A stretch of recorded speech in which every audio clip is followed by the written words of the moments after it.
పూరా local. Welcome to పూరా local.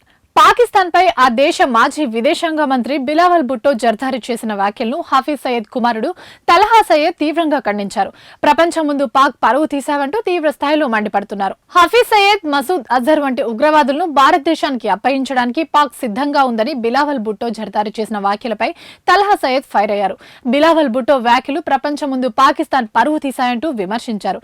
Bilawal Bhutto ఇలాంటి ప్రకటన చేసి ఉండాల్సింది కాదని తప్పుపడుతున్నారు. హఫీజ్ సయ్యద్ ను భారతదేశానికి అప్పగించడానికి పాక్ సిద్ధంగా ఉందన్న భుట్టో వ్యాఖ్యలను చాలా మంది తీవ్రంగా వ్యతిరేకిస్తున్నారంటున్నారు.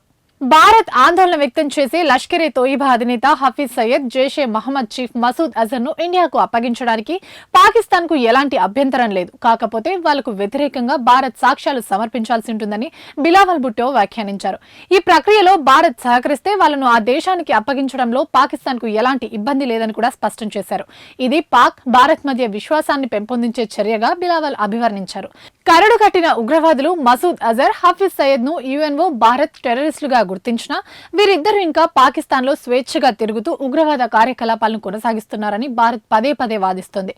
భారత్ వ్యాఖ్యలకు స్పందనగా బిలావల్ భుట్టో వ్యాఖ్యలు చేశారు. హఫీజ్ సయ్యద్, మసూద్ అజర్ వంటి ఉగ్రవాదులను భారతదేశానికి అప్పగించడానికి పాకిస్తాన్ సిద్ధమన్న భుట్టో వ్యాఖ్యలను పాక్ మాజీ ప్రధాని ఇమ్రాన్ నేతృత్వంలోని పీటీఐ పార్టీ కూడా తీవ్రంగా విమర్శించింది.